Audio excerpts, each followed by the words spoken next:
আজকের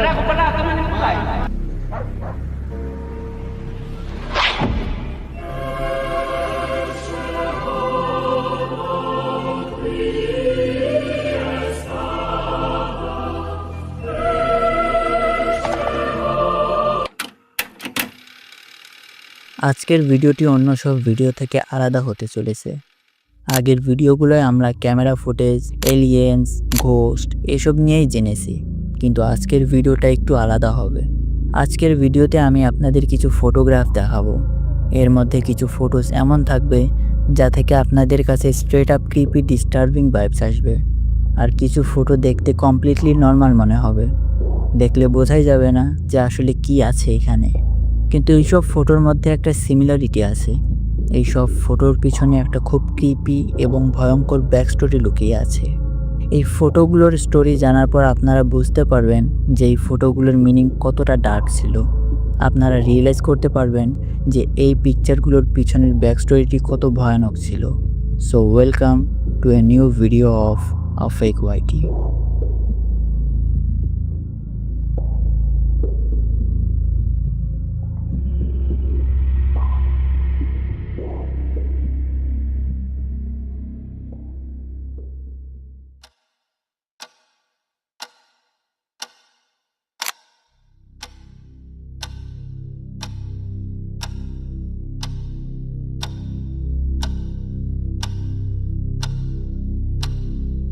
এই ছবিগুলো ভালো করে দেখুন। ছবিগুলো দেখে আপনাদের মনে কি আসছে?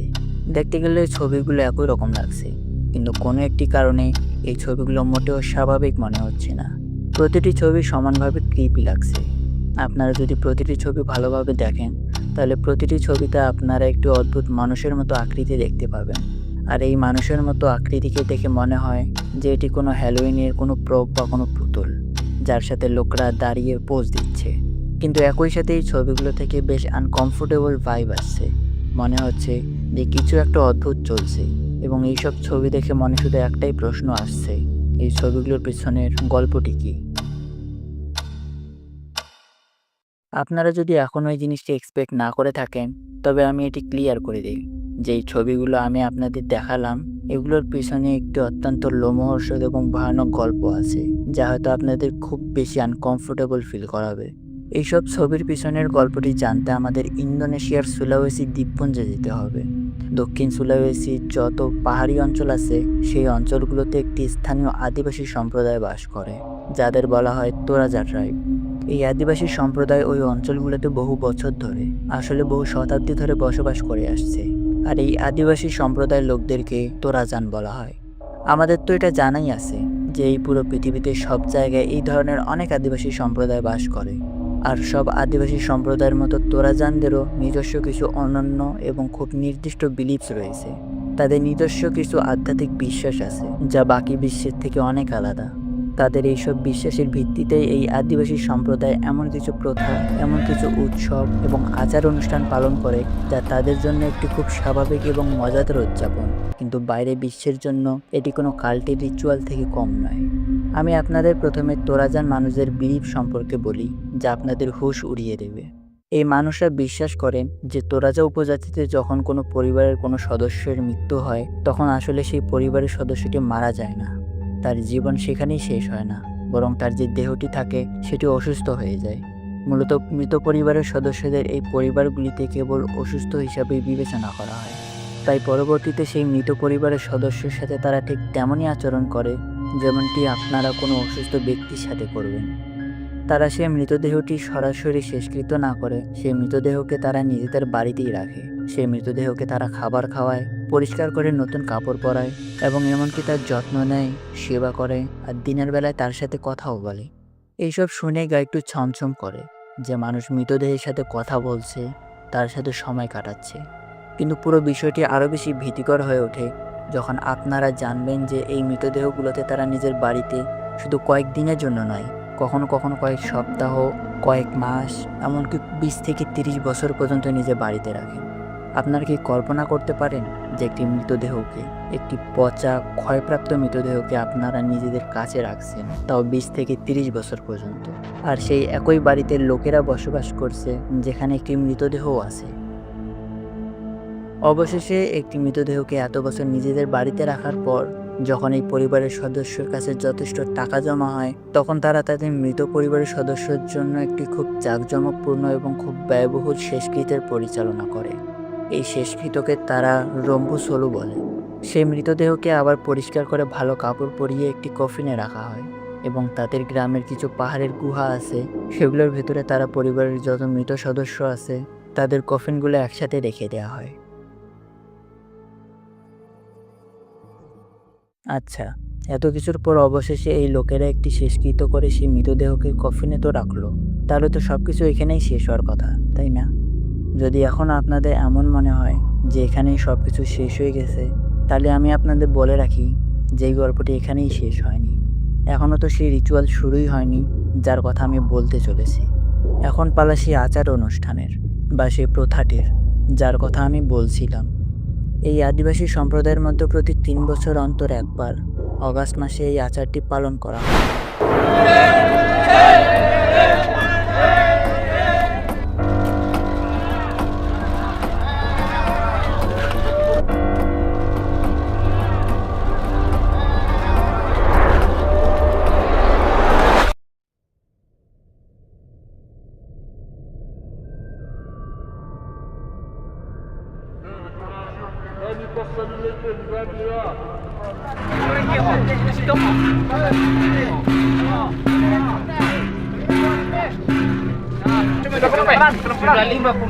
Sudah 50 tahun.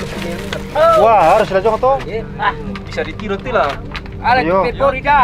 Tiru dulu. Yo sama ada Indonesia. Ada aku pernah teman yang bukai. Ya, Oh, kiri tu pari opole na. Wah, apa kamu lalu tim salimu itu miji pertama. Bagi-bagi lah main jalan. Nombor sisi manusia pakai ini nih. Banana. Namo. Namo. Namo. Gara-gara mana? Murah tuh misalnya mah. Ada bawa nasrana. Oh, nala. Kasana kata jungo. Terus Berapa? Desir nasrana. Balo tuh. Ada kau tahu? Tapi bisa tempat.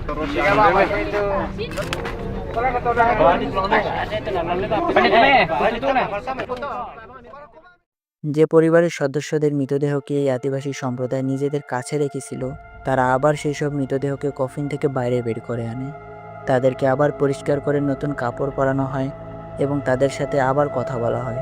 আবার তাদের খাবার পানি offer করা হয়, তাদের favourite জিনিস offer করা হয়, যেমন মিষ্টি, সিগারেট ইত্যাদি।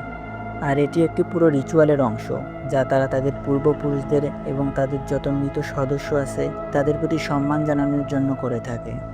এই পুরো রিচুয়ালকে মানেনি বলা হয়, যা এই আদিবাসী সম্প্রদায়ের সব পরিবার উদযাপন করে।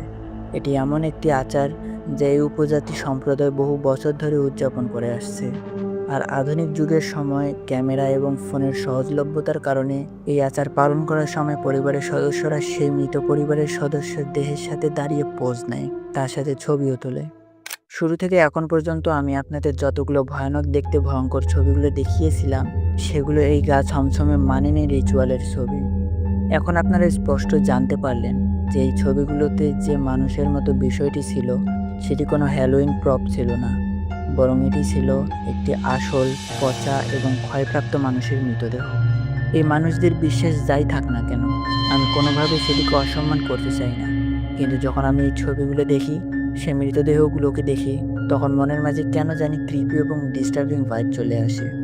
কিছু কিছু মৃতদেহ তো এত বেশি পচে এবং ক্ষয়প্রাপ্ত হয়ে গেছে যে সেগুলোকে দেখেই ভয় লাগছে, আর কিছু কিছু মৃতদেহ তো সরাসরি কঙ্কাল হয়ে গেছে, কিন্তু তবুও লোকেরা এত কমফোর্টেবল যে তার সাথে তারা দাঁড়িয়ে ছবি তুলছে। এই বিষয়টি কোথাও না কোথাও আমাকে আনকমফোর্টেবল ফিল করায়।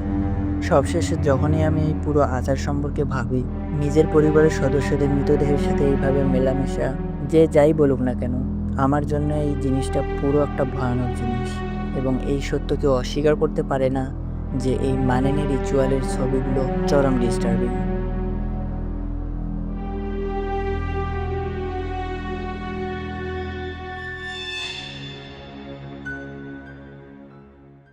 তো এই ছিল আজকের ভিডিও। আশা করছি ভিডিওটি আপনাদের ভালো লেগেছে।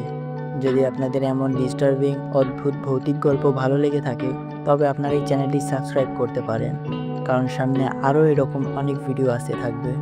যদি ভিডিওটি ভালো লেগে থাকে তাহলে লাইক করুন, আর আপনাদের থটস বা মতামত কমেন্টে শেয়ার করুন। দেখা হচ্ছে পরবর্তী কোনো ভিডিওতে। Till then, take care.